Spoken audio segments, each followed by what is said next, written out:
Two big topics on Coloradans' minds today, the election results and all this snow we're navigating out there. Thanks for being here at noon. I'm Alexandra Lewis. And I'm Sam Shocker. We start with the snow, and it is not done yet. The snow fell all over the metro. Take a look. Not like earlier this week. You can see it in these live pictures from downtown to Horsetooth Mountain. But look at Greeley. That area did not get any snow. There's still green grass visible.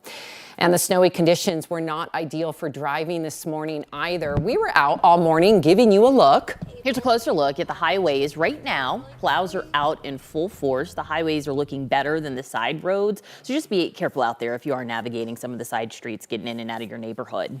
The snow is going to continue for several more hours. Not done with this yet, and another round in just 2 days. So joining us now with more is Corey Reppenhagen with our 9 News Weather Impact Team. Hey, Corey. Hey, we've got some snow falling out here on the 9 News backyard right now. We're looking at the snow totals right now that's just coming into the area.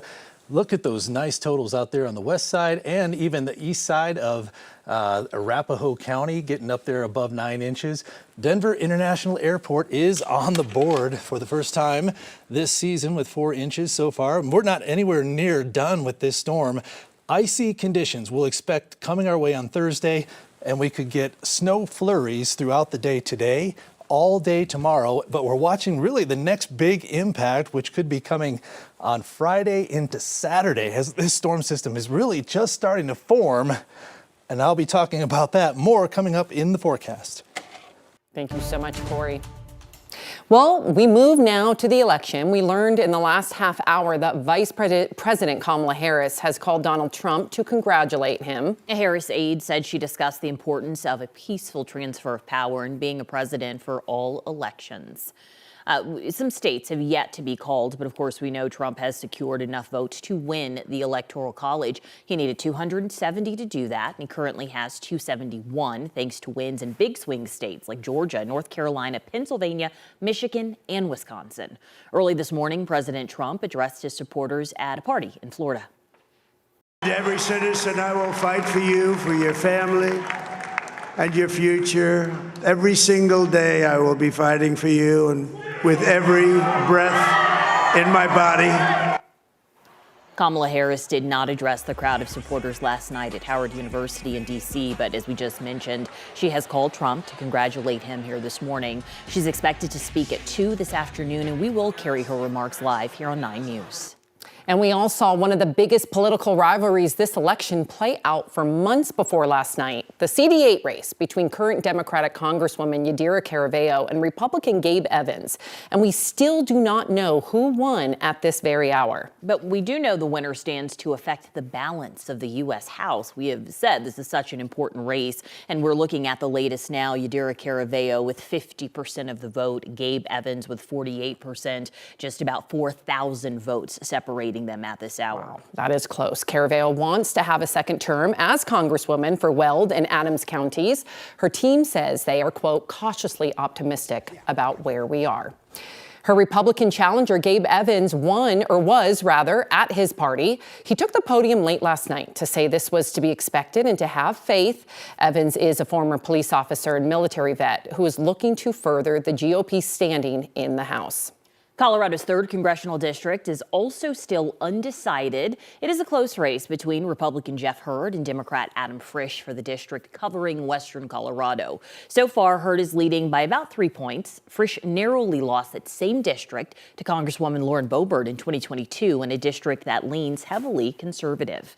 Current Republican Congresswoman Lauren Boebert's switch to the 4th congressional district proved successful for her. She beat her Democratic challenger, Tricia Calvarese. The latest here, it's she has 53% over 43%. That's been standing strong since last night. And several other incumbents will continue to represent Colorado in Congress. Democrats Brittany Pedersen, Jason Crow, Diana DeGette, and Joe Neguse. It was a long ballot for voters this election, with a lot of statewide measures. Yeah, in fact, there were 14 statewide ballot initiatives that we voted on. Coloradans voted to protect abortion rights by adding it to the state constitution. This is the passing of Amendment 79. The current ban on state and local funding for abortion would also be lifted. So this means taxpayer dollars will pay for some abortions through Medicaid. And same-sex marriage is legal in Colorado, but the state constitution still defines marriage as exclusively between a man and a woman. Yesterday, voters said yes to changing that with the passing of Amendment J. As you see there, 64% of Coloradans. Amendment 80 called to put school choice in the Constitution, but it failed. As you see there, you got 48% with a yes, 52% of Coloradans say no. And we want to clarify, children in Colorado can already go to any public school for free, regardless of where they live. But this amendment would have put it in the state constitution and would have explicitly included charters, private schools, and homeschools as guaranteed options.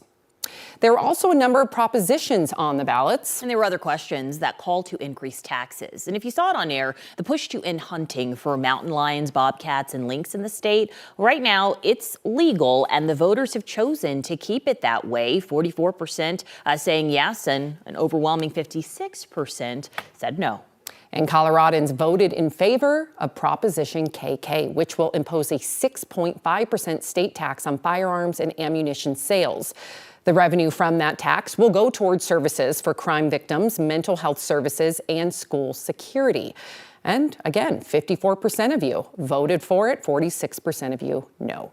Voters here in Denver cast ballots on two initiatives that aim to raise taxes and funding for Denver health and affordable housing. So let's start with 2Q. This is for Denver health. This one passed with 57% of the vote. This is going to raise the city sales tax to raise money that will cover uninsured care at Denver health hospitals.